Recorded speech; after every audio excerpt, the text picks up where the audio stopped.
Some survival stories are told by the people who made it home. This one should be told by those who didn't because they are the ones who made survival possible. October 13, 1972.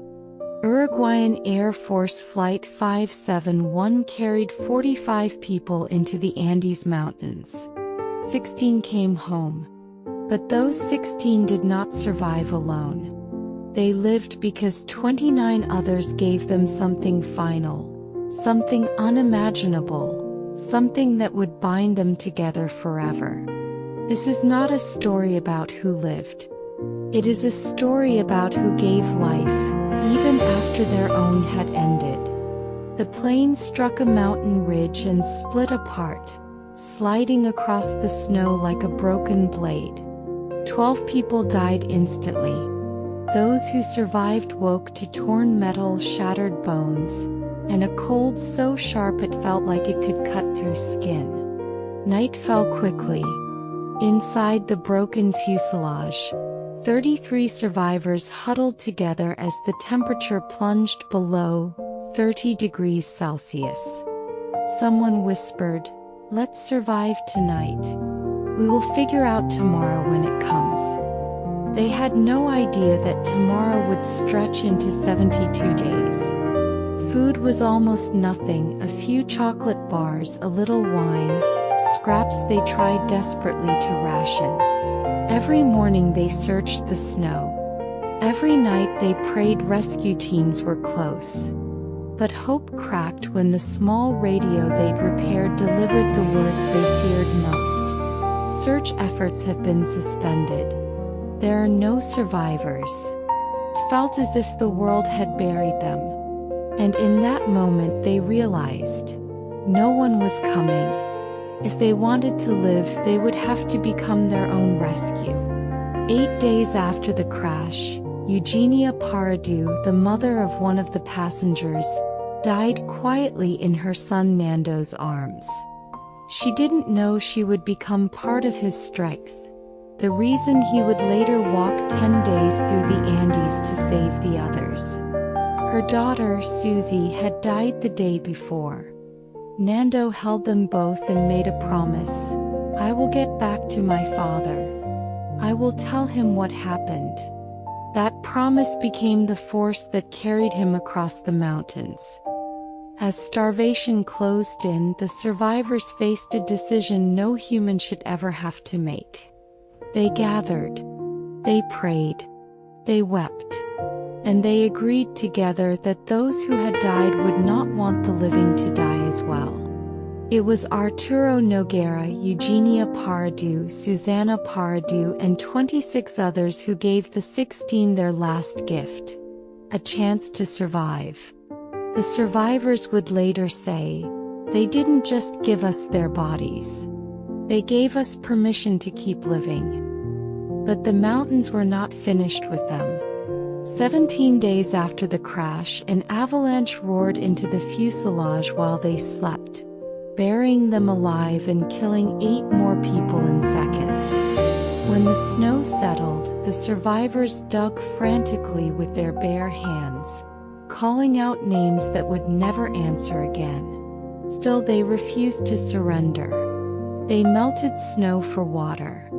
They cared for the injured. They talked about the lives they wanted to return to. And they carried the weight of 29 people not as a burden, but as a reason to keep moving forward. Weeks passed. Their bodies weakened, but their will did not. Finally, a new thought emerged. Someone had to cross the Andes on foot. 2 men stepped forward. Nando Paradu and Roberto Canessa. Neither had mountaineering experience. Neither knew exactly where civilization was. But both understood that if they didn't try, everyone would die in the snow. They wrapped themselves in layers of clothing, said goodbye to their friends, and walked into one of the most unforgiving mountain ranges on Earth. The air was thin. The snowfield seemed endless.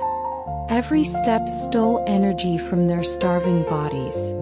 They climbed for days, falling, rising, pushing forward through winds that screamed in the night. When they finally reached the top of a ridge they believed would reveal Chile, they saw only more mountains.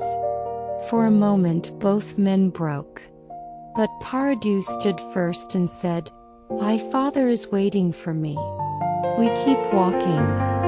And so they did. On the 10th day they spotted something that didn't belong to the mountains. A man on horseback far across a roaring river.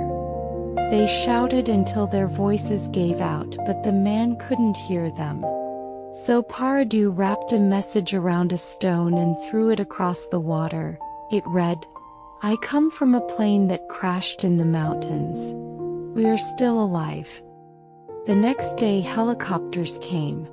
Rescuers flew into the Andes and found the remaining survivors, cold, thin, trembling, but alive.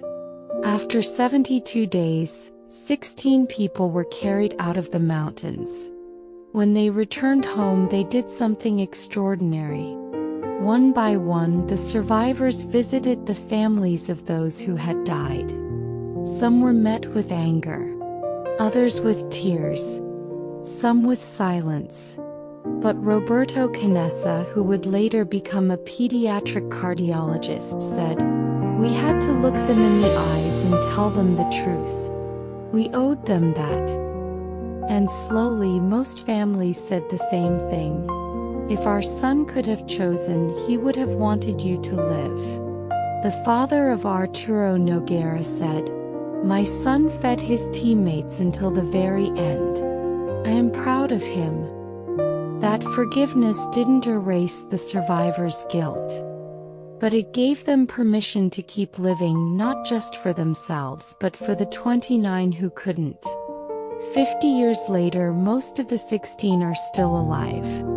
They meet every October 13th, not to celebrate survival but to honor the 29. At these gatherings they often say, "We are not 16. We are 45. The 29 live on inside us." Nando Paradu once said, "I died in those mountains and came back to life. Every day since has been a gift, not just from God but from 29 people who gave me that gift." Roberto Canessa spent decades saving the lives of children. He said, "We were given life in the Andes. Now I give life back, one child at a time." This is not a story about what 16 people had to do to survive. It is a story about what 29 people gave so that others could live, and how those 16 spent the rest of their lives trying to be worthy of that gift. In the end, survival was not about strength or luck. It was about love, the kind of love that says, "I may not make it, but you will." And that is enough. Thank you for listening. You've been with Lunabooks.